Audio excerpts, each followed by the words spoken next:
Boa noite aos abençoados, eleitos, mais que vencedores em Cristo. É uma alegria imensa estar aqui com os irmãos mais uma vez, nessa sexta-feira, hoje, registrando, dia 20 de setembro de 2019, 20 de setembro. Aliás, abençoados, amanhã é meu aniversário, dia 21 de setembro. Vou fazer, se Deus quiser, amanhã 42 anos. Como passa rápido, né? Pois é, mas hoje é dia 20, sexta-feira, dia 21 de setembro, dia 20 de setembro. Sejam todos muito bem-vindos. Boa noite para quem está ao vivo, tá? Bom dia para quem está assistindo pela gravação durante o dia, posteriormente, pela manhã, ou boa tarde para quem está assistindo a gravação à tarde. Mas para você que está ao vivo com a gente, boa noite, seja bem-vindo. Eu quero só fazer um pequeno teste aqui no áudio, tá, abençoados, para a gente ver como é que está. Deixa eu ver como é que está aqui rapidinho. Bom, no meu retorno aqui está ok o áudio. Então vamos continuar, né? Eu quero convidar você para o nosso quinto estudo de escatologia consumada. E quero te convidar, você que está ao vivo, se você não assistiu, ou pela gravação mesmo, né? Se você não assistiu aos estudos anteriores, amado, assista. Tá? Nós vamos deixar embaixo do vídeo no YouTube, aqui na descrição, o link com todos os estudos, desde o primeiro. É fundamental para você entender, tá? Todo o contexto. Obviamente, você tem que assistir desde o primeiro, tá bom? Então, se você está ao vivo, assista esse estudo de agora, mas depois você volta e assiste aos demais, tá bom? Vamos deixar embaixo do vídeo na descrição e também no primeiro comentário, tá? Depois, na gravação, vai estar no primeiro comentário o link de todos os estudos. Muito bem, amados, vamos hoje para o nosso quinto estudo. É um estudo difícil, amados, eu diria. Tá? É difícil, eu tenho que ser honesto com os irmãos. Não é algo tão simples de se entender, mas eu tenho certeza absoluta que, com a ajuda do Espírito Santo, nós vamos sim conseguir compreender. Né? São passagens assim... que em alguns pontos, né, há uma necessidade de ter realmente um esforço maior para entender, né, uma paciência maior, vamos dizer assim. E eu convido você a caminhar conosco nisso. Tá? Não é tão fácil de entender, mas também não é impossível, muito pelo contrário. Tá? É bastante possível compreender, né, até porque a visão, na verdade, desde das premissas, né, do nosso estudo, vocês estão percebendo que o entendimento é bastante claro, tá? Mas tem alguns pontos que realmente é preciso ter um esforço maior, sabe, um empenho maior para a gente poder entender toda essa passagem, tá? Vamos lá, então? Então, feito esse aviso, vamos lá. Espero que a internet hoje nos ajude, né? Na semana passada a internet atrapalhou bastante, mas na quarta-feira nós fizemos nosso programa de música. E foi bem, eu espero que hoje vá bem também, tá? Mas se houver alguma queda aí no sinal, peço a você que não desista. Fica firme para a gente poder continuar, tá bom? Se houver alguma queda, a gente vai reconectar aqui e voltar com o estudo. Então, sem desânimo, vamos em frente, tá? Então, amados, vamos lá então. São 21h04. Esse é o tema, então, de hoje. A escatologia de Paulo. A escatologia de Paulo é o tema de hoje. Na semana passada, amados, nós falamos a respeito dos tempos dos gentios. É um assunto bem interessante, que alguns se esforçam em colocar no futuro, mas, na verdade, nós vimos que não tem lógica nada nessa questão da volta de Jesus, abençoados. Vejam bem, nada tem sentido quando o pessoal coloca isso no futuro. Então, eles tentam colocar no futuro também aquela expressão, os tempos dos gentios. E nós vimos na semana passada que não faz sentido, né? Também já se cumpriu, como tudo. E também, na segunda parte do estudo de semana passada, no estudo número 4, nós demos uma pequena introdução a respeito da escatologia de Paulo. E nessa pequena introdução, nós apresentamos ali, se eu não me engano, uns 3 ou 4 versículos. Né? Apenas com aqueles versículos, nós já pudemos observar que Paulo compreendia que a vinda do Senhor era para aquela geração. Paulo deixava claro, né, que eles estavam vivendo os últimos tempos, né, estavam vivendo a consumação dos séculos, o fim, né, o tempo do fim. Então, como eu falei, só na premissa, na introdução, da escatologia de Paulo, a gente já pôde observar isso. E uma coisa que a gente observou também foi quando Paulo falou a respeito da repentina destruição. Essa é uma das maiores ligações, né, que nós vemos entre o que Paulo falou, né, e o que Jesus e Daniel também profetizaram. Ou seja, a escatologia de Paulo é a mesma, se refere ao ano 70, assim como o Apocalipse de João, né, que a gente vai ver no futuro. Vamos dar uma pincelada em alguns pontos, isso é outra coisa, né, mais para frente. Hoje estamos falando de Paulo e dizendo que é a mesma escatologia. O que Jesus falou da destruição de Jerusalém, Paulo falou, olha, virá uma repentina destruição. Então, ali já podemos ver uma ligação perfeita dessa visão bíblica escatológica. E hoje vamos nos aprofundar um pouco mais a respeito dessa escatologia. Vamos caminhar devagar, tá? Vamos mastigar bem o assunto. Você que está ao vivo, depois assista a gravação, sabe, para você mastigar bem e ter bem gravado aí, tá bom? Então, abençoados, nós observamos a escatologia do apóstolo Paulo, principalmente nas cartas aos Tessalonicenses. O apóstolo Paulo escreveu, que chegou até nós. Ele pode ter escrito até mais, provavelmente escreveu mais. Mas ele escreveu 2 cartas que chegaram até nós também. A primeira e a segunda carta aos Tessalonicenses. E nessas 2 cartas nós encontramos ali o registro de boa parte da visão do apóstolo Paulo a respeito da escatologia. Tá?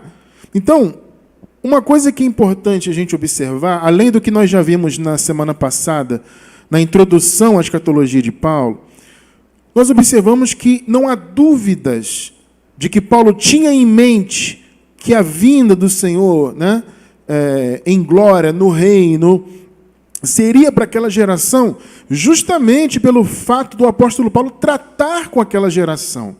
Amado, só é uma questão de lógica. Pergunte você a si mesmo, por que Paulo trataria desse assunto, da volta de Jesus, com aquela igreja, com os irmãos daquele tempo, se a volta de Jesus fosse para 20 séculos depois ou mais, como os futuristas apregou ao mundo afora?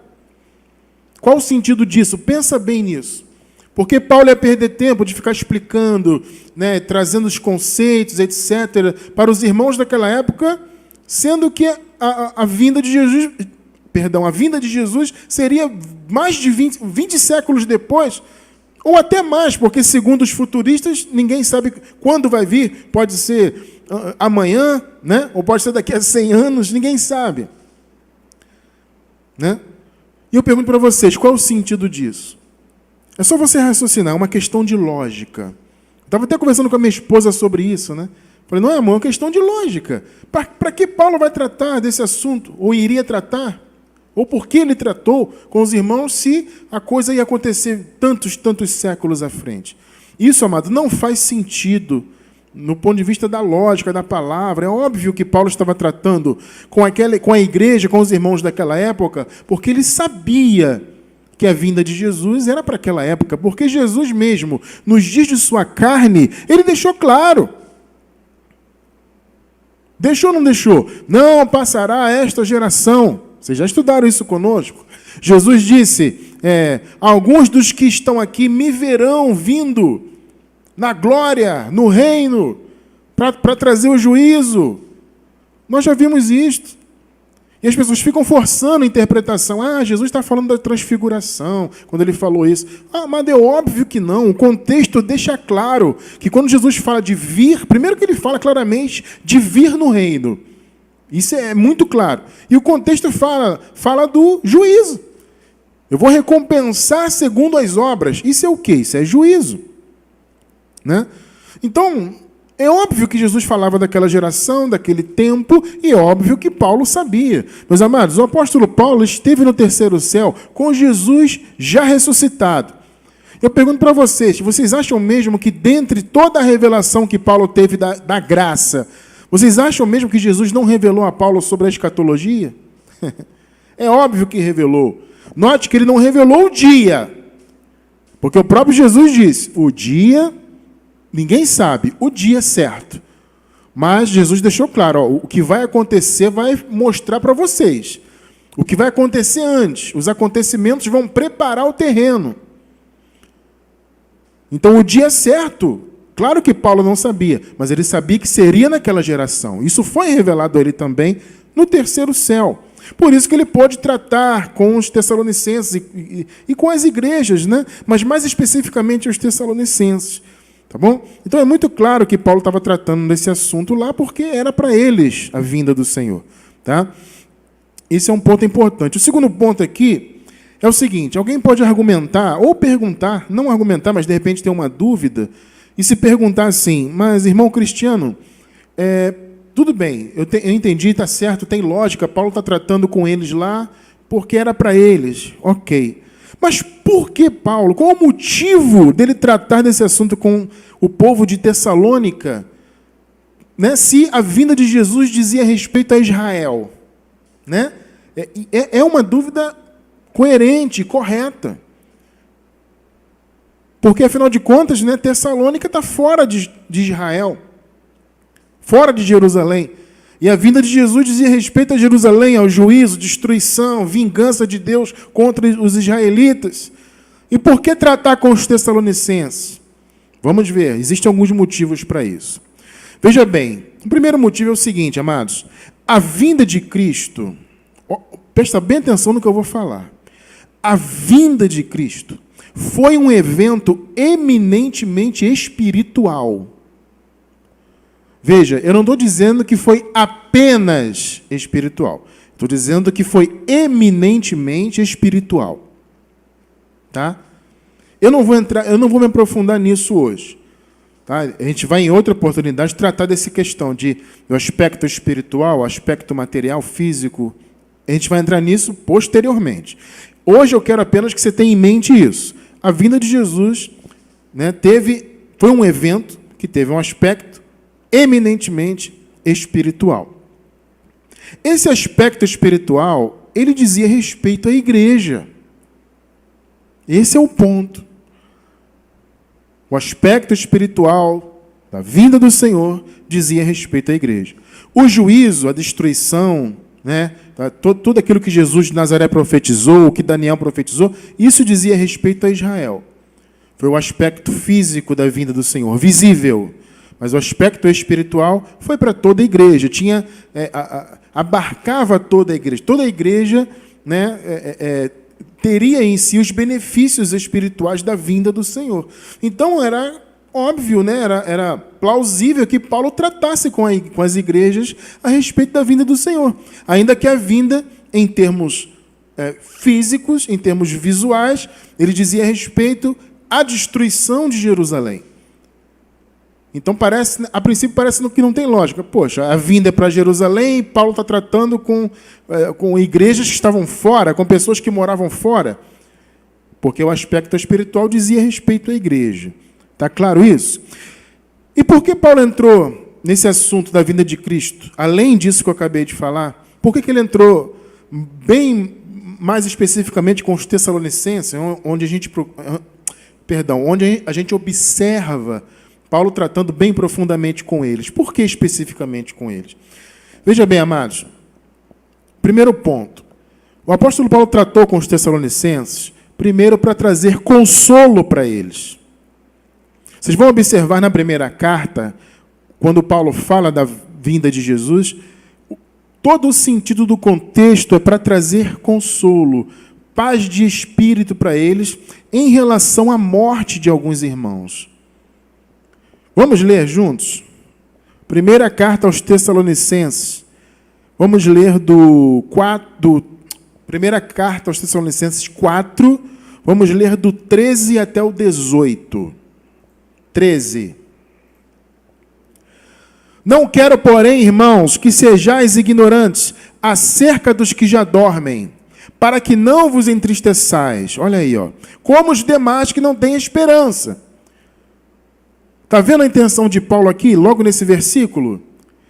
Eu não quero que vocês sejam ignorantes sobre os que já morreram. Naturalmente havia tristeza pelos irmãos que tinham partido. E a igreja dos Tessalonicenses estava crescendo ainda em graça, estava aprendendo, obviamente, né? Estava amadurecendo. Então havia ainda uma ignorância a respeito desse assunto. Então Paulo fala, gente, eu não quero que vocês fiquem ignorantes em relação a isso, e não quero que vocês fiquem entristecidos. Os que não têm esperança, né, na ressurreição, os que não têm esperança, os que não têm fé, Esses é que ficam entristecidos, mas vocês não precisam. Vamos continuar. 14. Porque, veja só, se cremos que Jesus morreu e ressuscitou, e claro que eles criam e nós também cremos, né?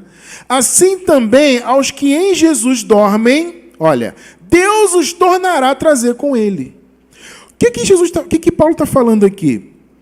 Gente, nós não cremos que ele ressuscitou, que ele morreu e voltou? Então, se nós cremos nisso, nós temos que descansar na promessa de que aqueles que morreram também vão ressuscitar. Ou, em outras palavras, o que Paulo está dizendo? Gente, eles não sumiram para sempre. As pessoas que não têm esperança, elas que pensam isso, né? Quando um ente querido morre, puxa, eu nunca mais vou ver, perdi para sempre. Isso é quem não tem esperança. Mas nós que cremos no Senhor, que Ele morreu e ressuscitou, sabemos que Ele vai trazê-los de volta. Ou seja, eles vão ressuscitar. Vamos lá, 15.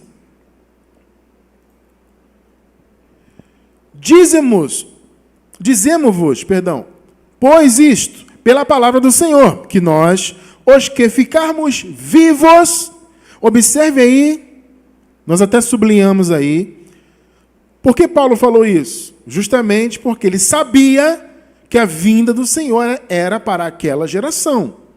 Repito, ele não sabia o dia exato, ninguém sabia, mas ele sabia que seria naquela geração. Por isso que ele falou, os que ficarmos vivos. Alguns de nós vão estar vivos na ocasião, tá? Então, os que ficarmos vivos para a vinda do Senhor, não precederemos os que dormem. Isso é óbvio, eu vou entrar nesse assunto depois. Depois você vai entender por que Paulo falou isso. Hoje não, tá? Então, os que estiverem vivos na vinda do Senhor não vão preceder os que dormem. 16. Porque o mesmo Senhor descerá do céu com alarido, e com voz de arcanjo, e com trombeta de Deus. Aí, se você comparar com o que Jesus falou em Mateus 24, né, a gente consegue ver um bom paralelo ali. É mais uma evidência, né, de que, uma certeza, né, uma prova, vamos dizer assim, de que é a mesma escatologia. Né? A gente consegue fazer um paralelo. E os que morreram em Cristo ressuscitarão primeiro. Veja bem, amados, ressurreição e arrebatamento, isso aí a gente vai entrar em outro estudo. Hoje eu não vou entrar nisso. Tá? Estou deixando isso bem claro. Nós temos que ir devagar, vamos devagarzinho para a gente entender bem, tá bom? Eu não vou entrar nisso hoje, eu só estou lendo essa passagem para demonstrar para vocês o interesse de Paulo em trazer consolo para os Tessalonicenses. Esse é um dos motivos de Paulo tratar da vinda de Jesus com eles, tá? E os que morreram em Cristo ressuscitarão primeiro. 17. Depois nós, os que ficarmos vivos, seremos arrebatados, juntamente com eles nas nuvens, a encontrar o Senhor nos ares, e assim estaremos para sempre, ou sempre, com o Senhor. A gente vai tratar disso com mais detalhes em um estudo mais à frente. 18. Veja só. Portanto, consolai-vos uns aos outros com estas palavras. Vocês estão observando bem que o interesse de Paulo em falar da volta de Jesus aqui não era nem tratar, né, de ensiná-los escatologicamente e trazer detalhes. Né? O interesse de Paulo principal aqui era trazer consolo. Então esse já é um dos motivos que você entende. Por que o apóstolo Paulo está tratando com os Tessalonicenses, sendo que Tessalônica está fora de Jerusalém? A vinda de Jesus era para Jerusalém. Por quê? O aspecto espiritual da vinda. Estão percebendo, né? Então é um dos motivos. Por que Paulo tratou com os Tessalonicenses? Primeiro, para trazer consolo. Aí depois, amados, o apóstolo Paulo escreveu a segunda carta. Tá? Essa segunda carta, ele escreveu, primeiro por quê? Para trazer para os Tessalonicenses a esperança também, não só em relação aos mortos, né? Como nós acabamos de ver na primeira carta, tá? Mas também em relação à vingança de Deus contra aqueles que perseguiam fortemente os Tessalonicenses. Porque, segundo o que Paulo relata aqui, Os tessalonicenses sofriam muita perseguição, a gente vai ver isso aqui historicamente, inclusive, muita perseguição, e Paulo relata que Deus traria para eles o descanso em relação a essas perseguições e a vingança contra aqueles que faziam isso. Aí você pergunta, mas Cristiano, quem é que atacava tantos os tessalonicenses? Vamos ver? Para você entender por que Paulo escreveu para eles sobre a vinda de Jesus. Esse é um outro motivo, para trazer esperança em relação ao descanso que eles esperavam. Eles eram muito perseguidos, muito atacados. Então Paulo fala, olha, esperem na volta do Senhor, porque a volta do Senhor vai trazer vingança contra esses que te atacam. E eu pergunto, quem são esses? Eram exatamente os judeus, os da circuncisão, os que não criam em Jesus como Messias. Esses atacavam as igrejas, em especial aqui os tessalonicenses. Então Paulo falou, gente, vai vir a vingança. E a vingança foi quando? Justamente no ano 70, com a destruição de Jerusalém, a destruição da fé dos judeus. Com a vingança de Deus, amados. O juízo. Os tessalonicenses foram vingados pelo juízo que veio no ano 70. 2 Tessalonicenses 1, do 6 até o 10. Vamos ler juntos? 6. Se de fato é justo diante de Deus, que dê em paga tribulação aos que vos atribulam. Olha aí, a gente consegue já enxergar que havia pessoas que atribulavam os tessalonicenses. Então Paulo está dizendo, Deus vai trazer paga. Ou seja, Deus vai fazer justiça. Deus vai trazer vingança. 7. E a vós que sois atribulados, descanso conosco. Está vendo? Descanso em relação a quê? Em relação às tribulações. O contexto é claro. Eles eram perseguidos, atribulados. Olha, o Senhor vai trazer descanso. Veja só. Quando se manifestar o Senhor Jesus desde o céu com os anjos do seu poder. 8. Com labareda de fogo, tomando vingança dos que não conhecem a Deus e dos que não obedecem ao Evangelho de nosso Senhor Jesus Cristo. Ele está falando exatamente dos judeus. Porque eles não conheciam Deus de verdade, não eram conhecidos de Deus também, obviamente. Eles não obedeciam ao Evangelho. Por isso eles perseguiam a igreja. Está percebendo, né? 9. Olha só. Os quais, esses que perseguem vocês, tessalonicenses, por castigo, padecerão eterna perdição, longe da face do Senhor e da glória do seu poder. Olha só, amado. Paulo está dizendo, tessalonicenses, aguardem. Eu sei que está duro, estão perseguindo, estão atacando vocês, mas a volta do Senhor vai trazer justiça, vai trazer vingança. E o 10. Quando vier para ser glorificado nos seus santos e para se fazer admirável naquele dia em todos os que creem, porquanto o nosso testemunho foi crido entre vós. Os tessalonicenses sofriam muita perseguição. E Paulo trouxe também essa esperança para eles. Além dele falar da volta de Jesus, para que eles se consolassem em relação aos que haviam já morrido, né?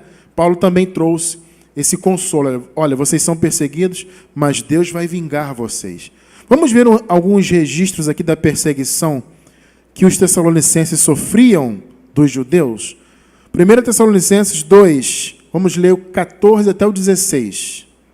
14. Porque vós, irmãos, haveis sido feitos imitadores das igrejas de Deus que na Judéia estão em Jesus Cristo. Olha o que ele está falando. Vocês estão como que imitando a eles. Por quê? Porquanto também vocês, tessalonicenses, padecestes de vossos próprios concidadãos o mesmo que os judeus lhes fizeram a eles. O que Paulo está dizendo? Ô tessalonicenses, vocês estão sofrendo exatamente o que as igrejas da Judéia sofreram na mão dos israelitas aí, dos judeus, dos judaizantes. O sofrimento de vocês é igual ao deles. Por isso Paulo disse, vocês são como imitadores das igrejas que estão lá na Judéia. 15. Os quais também, olha só o que os judeus fizeram, mataram o Senhor Jesus e os seus próprios profetas e nos têm perseguido. Não era só os tessalonicenses, a igreja em si, mas o próprio Paulo. E esses caras aí não agradam a Deus e são contrários a todos os homens. 16. E nos impedem de pregar aos gentios as palavras da salvação, a fim de encherem sempre a medida de seus pecados. Mas a ira de Deus caiu sobre eles até o fim. Olha, amado, que palavra! Olha o sofrimento que os judaizantes faziam contra a igreja e contra Paulo, contra o ministério da graça, o evangelho, contra Jesus Cristo. Eles não queriam que o evangelho fosse pregado, que chegasse aos gentios. E atacavam Paulo, o impediam, né? Atacavam as igrejas, e aqui em especial os tessalonicenses. Então havia muito sofrimento, e a vinda de Jesus traria descanso. Você vai se perguntar assim, mas por que traria descanso em relação a essas tribulações? Porque a vinda de Jesus, amado, destruiu Jerusalém, acabou com a fé dos judeus. Obviamente, com a destruição do templo, os judeus se dispersaram, amados. Houve muitas perseguições em todo o império. Muitos foram presos, muitos foram mortos, foram levados cativos, como escravos. Então acabou a perseguição contra a igreja. Você percebe que Paulo está falando do ano 70? O apóstolo Paulo está escrevendo essas cartas aqui por volta do ano 50, 52, mais ou menos. Então havia muita perseguição, e Paulo falou, olha, vai chegar um momento que isso vai acabar, porque a vinda de Jesus vai trazer fim para isso. Vocês veem, amados, muitos querem menosprezar, né, o ano 70. Tem essa história que os futuristas ficam menosprezando. O ano 70 tudo bem, aconteceu, mas foi um mini apocalipse. Amado, que conceito é esse? Onde está isso na Bíblia, queridos? É um mini apocalipse, mas lá no futuro vai vir um apocalipse maior. Isso não existe na palavra. Muitos ficam com esse conceito de terceiro templo. Amado, não existe isso na Bíblia, queridos.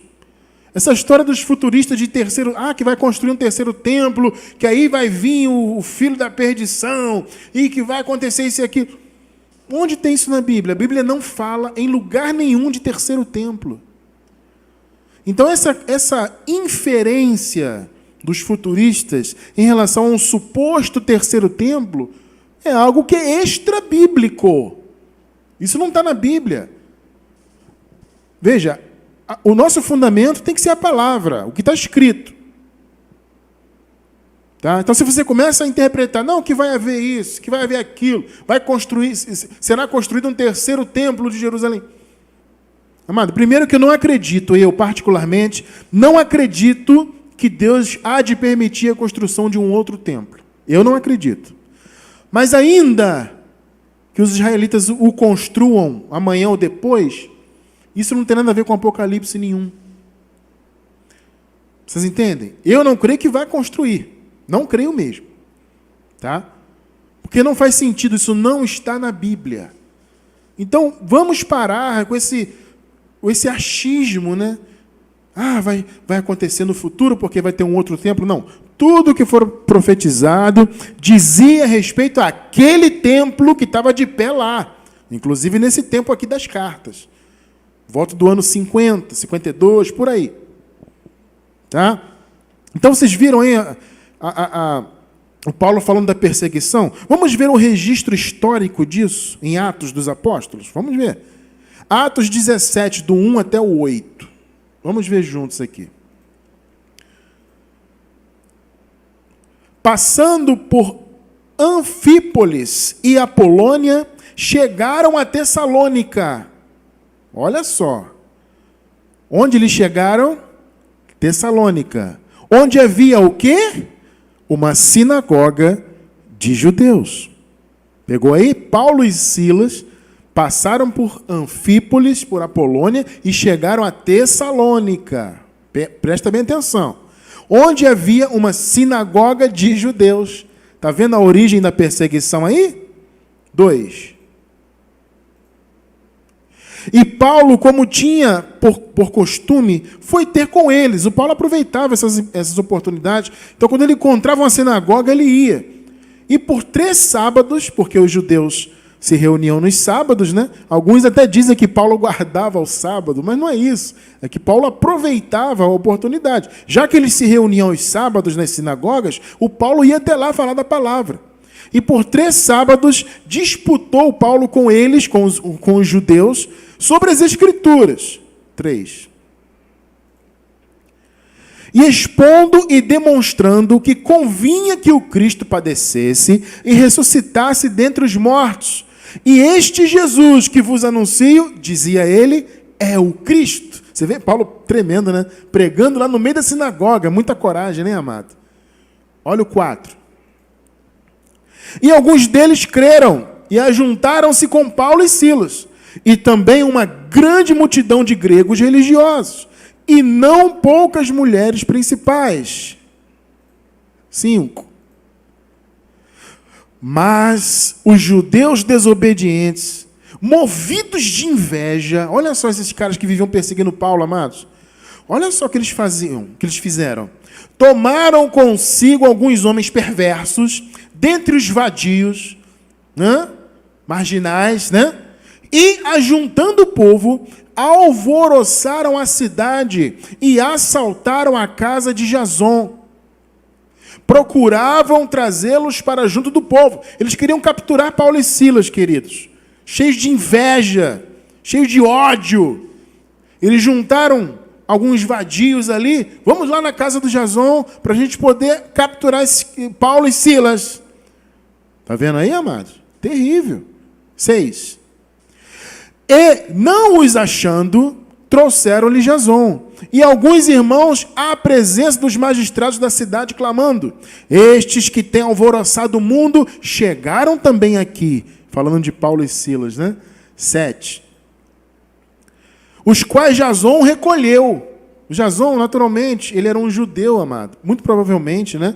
Que havia recebido, hospedado Paulo e Silas. Então eles foram lá na casa dele para tentar capturá-los. Aí estão dizendo aqui, os quais Jason recolheu. E todos estes procederam contra os decretos de César, dizendo que há outro rei, Jesus. Né? E alvoroçaram a multidão e os principais da cidade, que ouviram estas coisas. Mas vocês estão vendo as tribulações que os irmãos da igreja em Tessalônica passavam?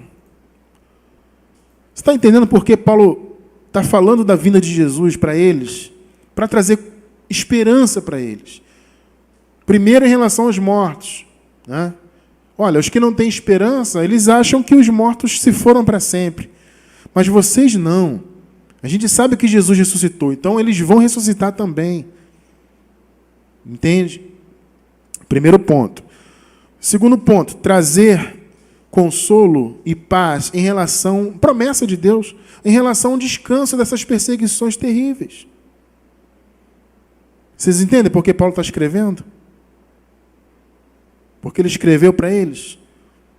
Percebe que esse argumento que o Tessalonicenses não tinha nada a ver com Jerusalém, então Paulo não ia tratar com eles da vinda de Jesus. Mas é claro que ia.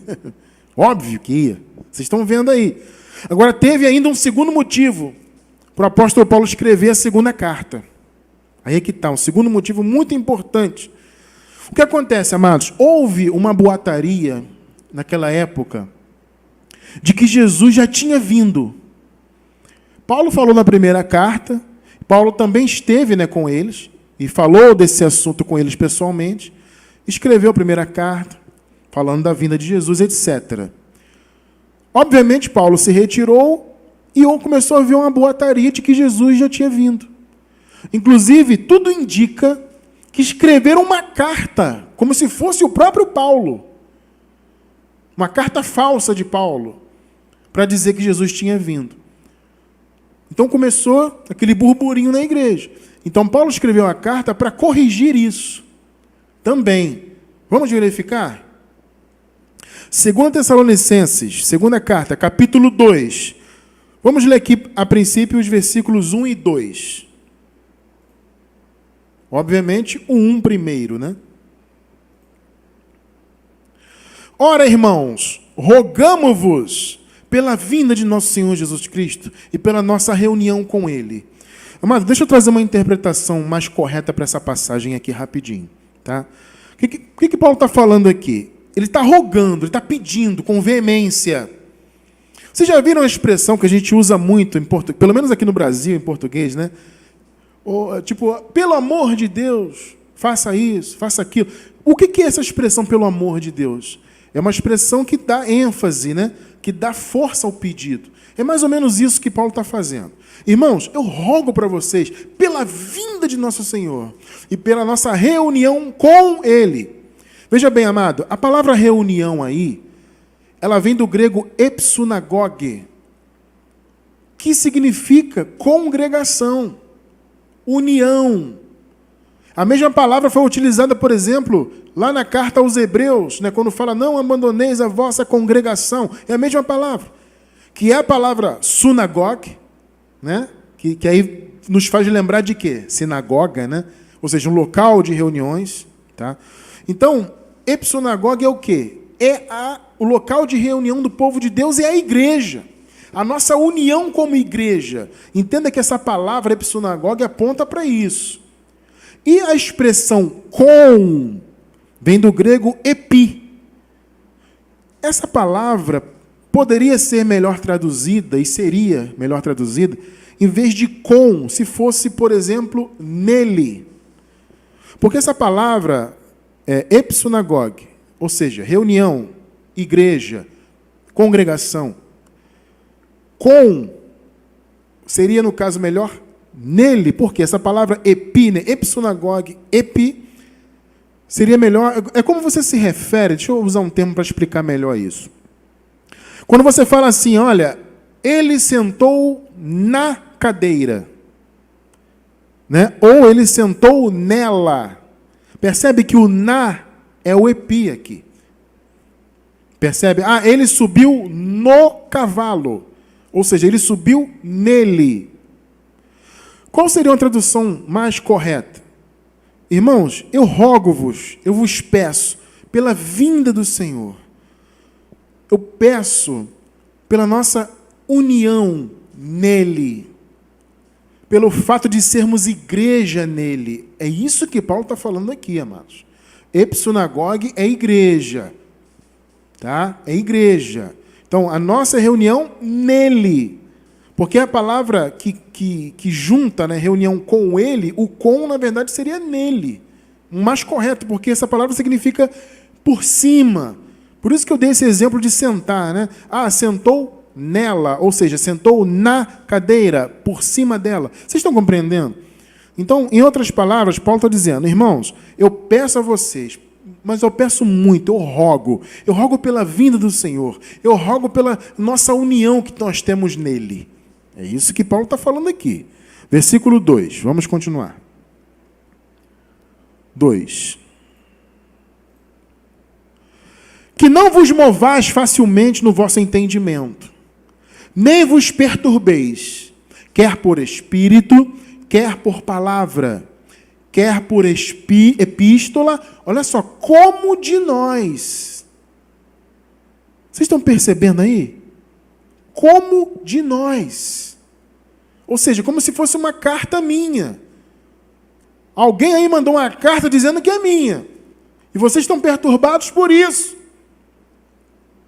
Não movais facilmente o vosso entendimento.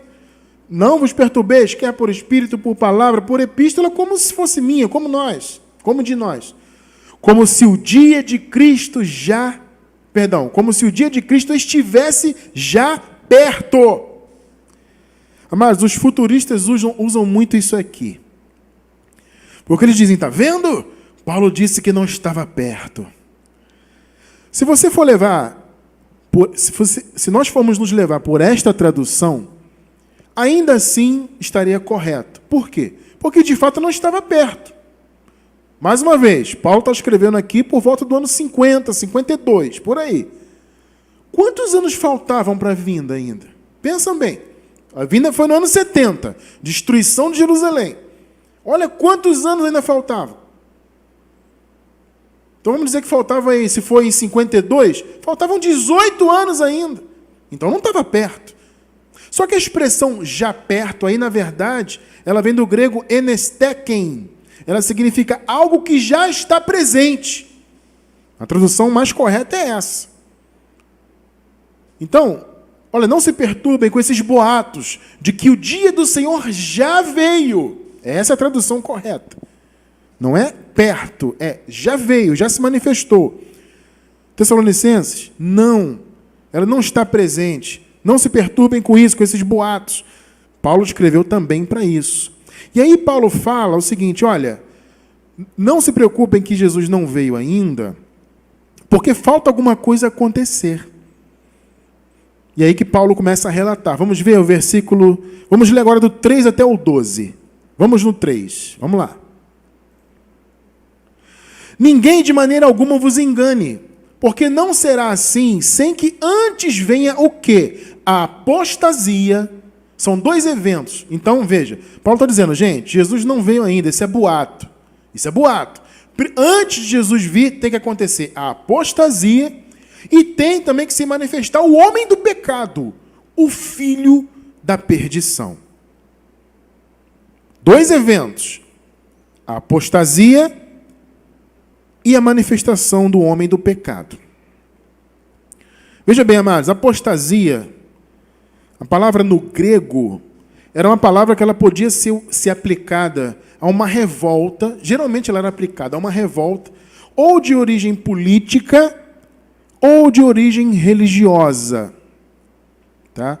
O que acontece? Quando nós observamos e estudamos a história da Guerra dos Judeus, em especial o que relatou o historiador Flávio Joséfo, o Joséfo disse que a guerra judaica foi uma apostasia contra os romanos.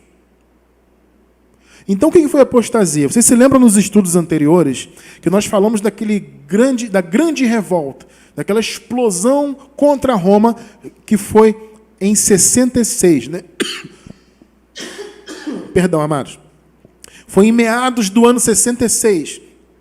Foi justamente quando começou a se cumprir a metade da última semana de Daniel, a grande tribulação. Tá? Essa explosão foi a apostasia, foi quando os judeus se voltaram fortemente contra Roma. Joséfo relata essa volta e ele chama de apostasia. Então, o que Paulo está dizendo? Ô, Tessalonicenses, antes de Jesus vir, tem que haver apostasia. Nesse tempo aqui que Paulo estava escrevendo, no caso, vamos colocar que foi 52. Faltavam, então, 14 anos ainda para a apostasia, que foi em 66. Tá? Estão percebendo, né? Então, dois eventos. Um, apostasia, que foi, no caso, a revolta, né, dos judeus contra Roma, e também a manifestação do homem do pecado. Isso aqui é interessante também, né? Vamos ler o 4. Características desse homem do pecado. 4. O qual se opõe e se levanta contra tudo que se chama Deus, ou se adora, de sorte que se assentará. Note que está no futuro, porque Paulo está antes do ano 70. Não é que o futuro são os nossos tempos. Note bem isso. Tá? Se assentará como Deus, aonde? Aonde, amados? No templo de Deus, querendo parecer Deus. Aí, por isso que o pessoal fica com essa história de terceiro templo. Ah, que vai vir um próximo templo aí. Que nada, amado. A Bíblia não fala disso. O templo de Deus é o templo que estava de pé lá. Então, qual é a característica principal do filho da perdição? O homem do pecado, o iníquo. Característica, ele queria se assentar e ser adorado no templo de Deus. Meus amados, mais uma vez, utilizando aqui o relato histórico, veja só o que Flávio Joséfo escreveu acerca do que aconteceu no templo na destruição. Um trechinho, olha só. Abre aspas. À medida que o templo queimava, as tropas de Tito trouxeram os padrões romanos e lhes ofereceram sacrifícios. Amados, o general Tito, que já era tratado como César, ele era filho do Vespasiano, Tito Vespasiano, né? Tá? Mas ele é tratado já como César. Ele era o filho ainda do imperador que estava no poder naquela época. Mas ele já era tratado como César. E ele viria a ser o imperador no futuro, o Tito. Esse Tito foi adorado no templo. Ou seja, o que Paulo profetizou por volta do ano 50 se concretizou no ano 70. O homem do pecado, o filho da perdição, o iníquo, foi Tito. Tito foi um dos piores homens, mais cruéis que já aconteceu, que já passaram, né, pela história de Roma. Foi um dos piores imperadores, um general super cruel, terrível. E ele, segundo a história, ele era uma pessoa realmente muito altiva, gostava de ser adorado. E quando destruíram o templo, colocaram fogo, ele foi adorado pela sua tropa, né? A sua tropa trouxe lá os padrões romanos, colocaram no templo, fizeram lá um altar e Tito foi adorado. Há alguma dúvida que a história registra o homem do pecado? É, meus amados. Versículos 5, 6 e 7. Não vos lembrais de que estas coisas vos dizia quando ainda estava convosco? E agora vós sabeis o que o detém, para que a seu próprio tempo seja manifestado. Porque já o mistério da iniquidade opera. Vocês estão percebendo que Paulo está falando de algo que já operava? Na época deles. Como que alguém coloca para o futuro? Que vai acontecer no futuro, que vai ter um terceiro templo? Mano, isso não faz sentido. O mistério já opera. Somente há um que agora o retém até que do meio seja tirado. Veja bem, amados, vocês percebem que aqui há um assunto interno aqui, né? Há alguma coisa que foi conversada aqui que nós hoje não sabemos. Porque não foi registrado, nem nas cartas, nem na história. Foi alguma coisa interna que Paulo conversou com os tessalonicenses. Então, o máximo que a gente pode fazer é especular. Tá? Então, veja, não vos lembrais de que essas coisas vos dizia quando ainda estava com vocês, tá vendo? E agora vocês sabem o que o detém. A gente não sabe exatamente o que é isso, tá? Para que o seu tempo seja manifestado. Ou seja, veja bem, Paulo não sabia exatamente quem seria o homem do pecado. Mas ele já sabia que esse homem do pecado já tinha se manifestado. Era alguém que já tinha nascido. Nessa época que Paulo escreveu aqui, amado, Tito devia ter o quê? Uns 12 anos, né? 10, 11, 12 anos. O Tito já tinha nascido para ser o homem do pecado. Tá? Aí Paulo fala, porque já o mistério da iniquidade opera. Somente há um que agora o retém, até que do meio seja tirado. Como eu disse, o Paulo não sabia o dia certo. Então ele não sabia qual imperador estaria no poder na época da vinda do Senhor. Claro que ele não sabia. Aqui na época de Paulo, o imperador era Cláudio. Provavelmente ele estava se referindo a ele, como esse que retém agora, né? Ou seja, estou falando, amado, isso é uma especulação, porque Paulo conversou lá internamente com os tessalonicenses. Ele não deixou claro na carta, mesmo porque era perigoso. Ele não podia ficar escrevendo certas informações nas cartas. Essas cartas passavam na mão dos soldados de Roma, né, e poderiam pegar lá, né, a carta e dizer que estava havendo lá uma conspiração, que estavam fazendo acusações. Então você vê que Paulo omite. Mas ele fala aqui, já o mistério da iniquidade opera. Há um que agora o retém. Bom, quem estava lá segurando, ou seja, reinando, vamos dizer assim, era o imperador Cláudio. Tá? Então, enfim, né? Mas é uma especulação. Tá? O fato é que o mistério da iniquidade já operava, e é interessante, amado, olha só, por que já operava? O mistério da iniquidade era o Império Romano. O Império Romano sempre, os imperadores sempre quiseram ser adorados. E a iniquidade aqui em questão era que eles queriam ser adorados no templo que era de Deus. Entende isso? Essa é a iniquidade. Então, há um registro histórico muito interessante a respeito do imperador Calígula. O Calígula, no ano 40, antes mesmo de Paulo escrever a carta aí, né? No ano 40 depois de Cristo, ele mandou construir uma estátua dele dentro do templo de Jerusalém. Isso é o que, amado? O mistério da iniquidade já operando. Percebe? Isso não aconteceu por quê? Porque Calígula veio a ser assassinado no ano 41. Deus não permitiu que isso acontecesse porque não era o tempo. Ele queria a estátua dele lá, ele mandou instalar para ser adorado no templo lá, mas não era o tempo ainda. Então ele foi assassinado no ano 41 e essa ideia foi engavetada lá. Tá? Então, você vê que o mistério da iniquidade já operava. Só que, como não era o tempo ainda, então estava retido. Porque o tempo era de Tito. Né? Teve Calígula, aí, nesse tempo aqui de Paulo, no caso, era o Cláudio. Né? E depois veio outros, né? Veio Nero, veio Galba, veio Otão, Vitélio, até que chegou Vespasiano, Tito Vespasiano, que era o pai do Tito general, que invadiu Jerusalém. Tremendo, né, amado? Vamos continuar? Nós estamos no 5 ao 7. 8 e 9 é pesado, hein, amado? Mas vamos lá que a gente vai conseguir. 8 e 9.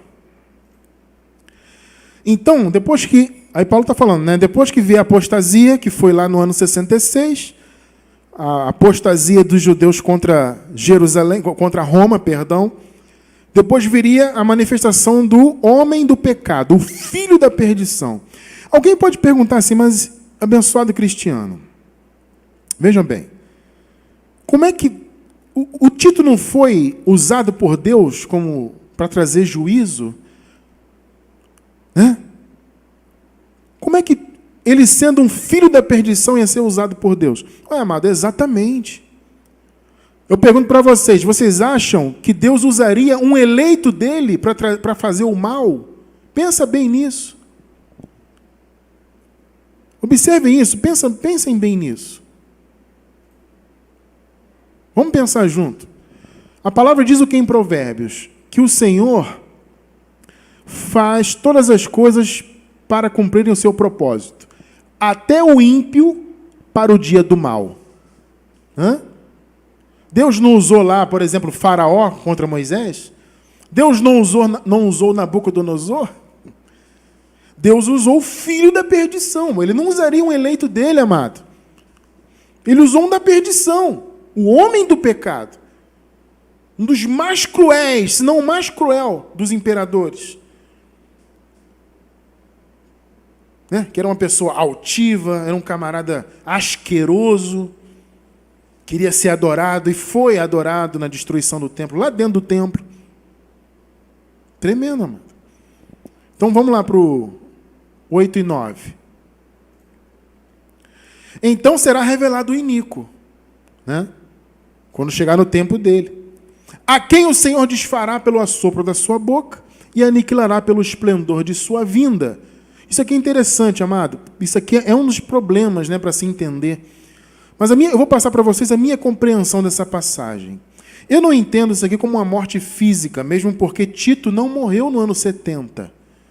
Tá? Eu entendo isso aqui da seguinte maneira: desfará pelo assopro de sua boca e aniquilará pelo esplendor de sua vinda.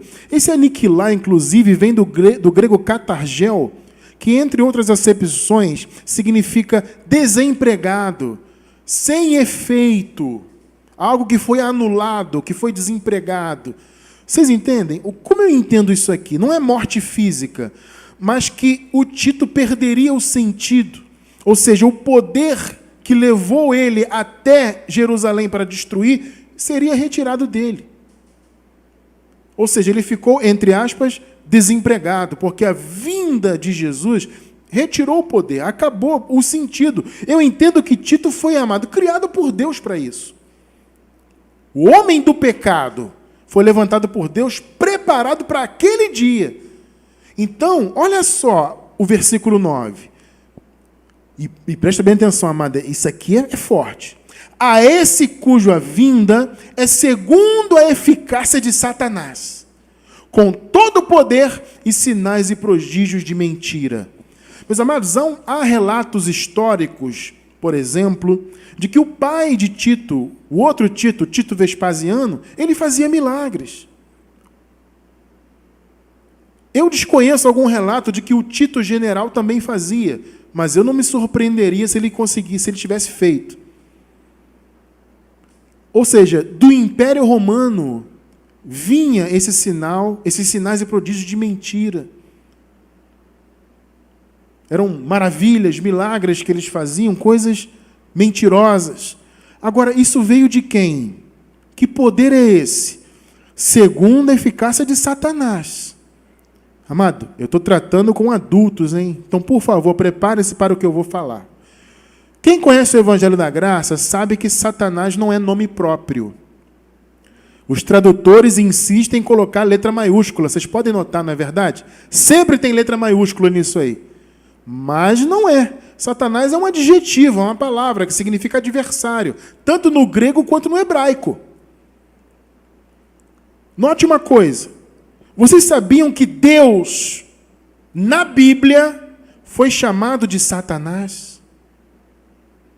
O que é Satanás nesse contexto aqui? Satanás é a ira de Deus contra Jerusalém. Cristiano, onde na Bíblia eu encontro que Deus foi chamado de Satanás? Eu não vou ler para não alongar, mas se você quiser você pode anotar. Segundo livro de Samuel, capítulo 24, versículo 1. Segundo Samuel 24, 1, diz que Deus, o Senhor, se levantou contra Israel. Olha só, em 2 Samuel 24. No primeiro livro das Crônicas, 1 Crônicas 21, versículo 1, fala do mesmo assunto. Mas sabe qual é a palavra que é usada? Satanás. Em Samuel, diz que o Senhor se levantou contra Israel. No 1 Crônicas diz, Satanás se levantou contra Israel. Essas duas passagens falam do mesmo fato, do mesmo acontecimento. Por quê? Porque Deus se levantou como adversário de Israel. Nessa ocasião aqui, relatada no 1 Crônicas. Satanás significa adversário. Então, adversário é o quê? É a ira de Deus. A esse cuja vinda, esse homem do pecado, é segundo a eficácia de quê? Amado, eu pergunto para vocês, quem estava contra os israelitas? O contexto fala de algum diabo aqui espiritual que o pessoal fala aí? É isso? Não, todos nós sabemos que quem estava contra era Deus. E que Tito foi usado por Deus para trazer juízo. Nós já estudamos isso aí. Então, a eficácia de Satanás é a eficácia da ira de Deus contra Israel. Então, esse Tito aí, ele tinha esse poder de Satanás, entre aspas, né? De adversário, poder que vinha de Deus. Esses prodígios da mentira, amado, você acha que veio de onde?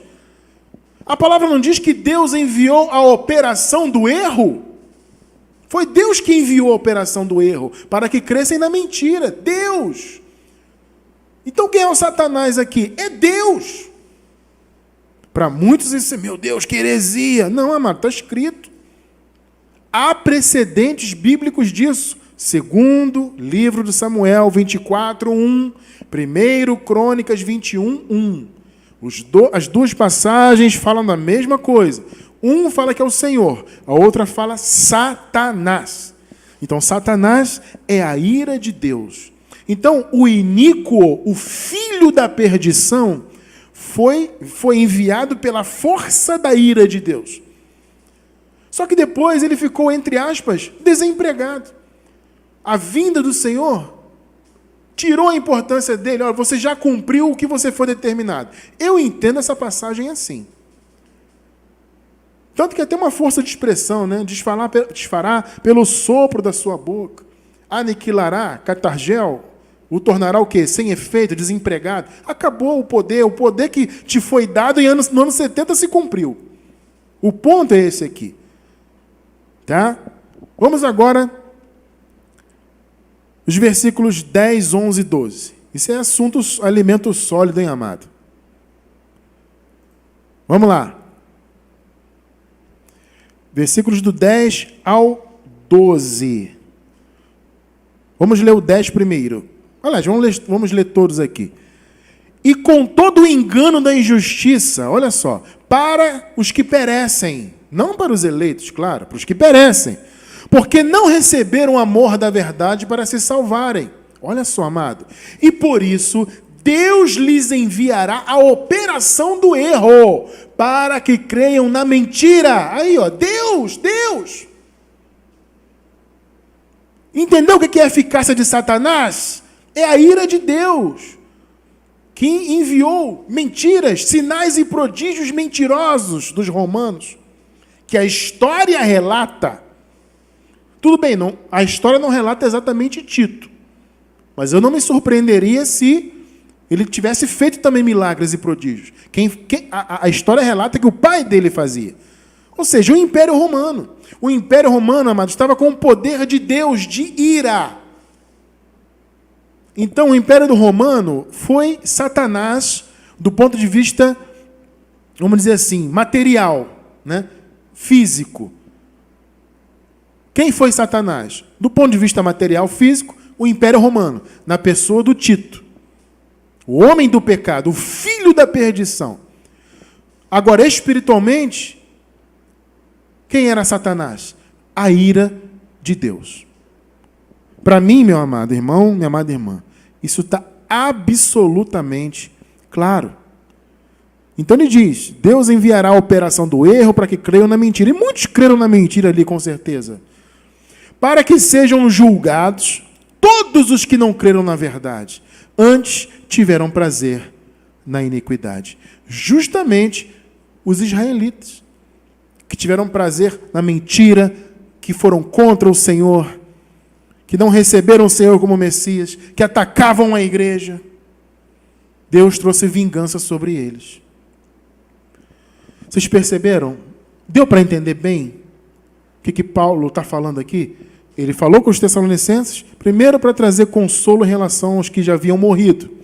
Depois, para trazer esperança para eles de vingança, porque eles eram muito perseguidos. E também para acabar com aquela boataria de que Jesus já tinha vindo. Naturalmente, né, houve essa boataria e eles pensaram, então Jerusalém já foi destruída. E começaram, né, aquele burburinho, já foi destruída, então já aconteceu e tal. Então Paulo escreveu, opa, calma. Não, primeiro tem que haver apostasia. Historicamente, já está relatado, no ano 66, houve a apostasia de Jerusalém e dos judeus, né, contra Roma. Foi o início da última metade, da segunda metade, né, da última semana de Daniel. Começou ali no ano 66. Então houve essa apostasia, o que Paulo falou que haveria, e depois a revelação do homem do pecado. O filho da perdição que foi adorado no templo de Deus, querendo ser Deus. Amado, a história comprova tudo isso. Então não faz sentido colocar no futuro, amado. Já aconteceu. Está claro isso? São 22 horas e 4 minutos. Amados, graças a Deus a internet segurou legal, né? Conseguimos concluir o nosso raciocínio. E se Deus quiser, amados, na próxima semana nós vamos continuar. Tá? Vamos continuar falando de Paulo e tem algumas coisas ainda para a gente tratar. Então, continua firme com a gente. Se Deus quiser, na próxima sexta-feira, vamos continuar tratando de muitos pontos importantes. Mas eu acredito que isso aqui já foi, né, um alimento muito sólido e tudo muito claro. E o que nos dá segurança disso, amados, para dizer para os irmãos, é que a história comprova essas coisas. O que Jesus profetizou, você vê na história comprovado. O que Paulo profetizou, você vê, acabamos de ver aqui. Entendeu? A história comprova. Tudo foi consumado. Mas ainda tem bastante coisa para a gente aprender, para a gente caminhar e continuar crescendo no conhecimento, tá bom? Gente, obrigado pela audiência, pelo carinho, tá? Eu espero que eu tenha conseguido alcançar o meu objetivo. Não é fácil. Eu confesso que eu estava até um pouco temeroso, assim, né? Pedindo força a Deus, pedindo, Senhor, me ajuda a trazer esse entendimento, porque é complicado. Mas o Senhor está nos ajudando e a gente vai continuar avançando, se Deus quiser, tá bom? Então, eu convido vocês, amados, a estarem conosco. Você que está ao vivo, tá? Quem está ao vivo, eu convido você a estar conosco no domingo. No próximo domingo, a partir das 10h30 da manhã, começa a transmissão do culto racional. Só que às 9h30 nós já estamos ao vivo. Então, eu te espero às 9h30. 9h30 a gente faz um bate-papo com os irmãos. Ele chama de recepção do culto, bate-papo de 1 hora. E 10h30 a gente começa com os louvores e o estudo da graça. Isso da manhã, claro, né? Então, eu espero você às 9h30 da manhã de domingo, se Deus quiser, horário de Brasília, tá? Em nome do Senhor Jesus, tá bom? Amados, olha, tenha uma excelente noite, um restante de noite de sexta-feira e um excelente fim de semana para todos. E nunca se esqueçam, vocês são abençoados, tá? Graça e paz, meus amados, e até o próximo domingo, se Deus quiser. Amém. Um abraço, um beijo a todos.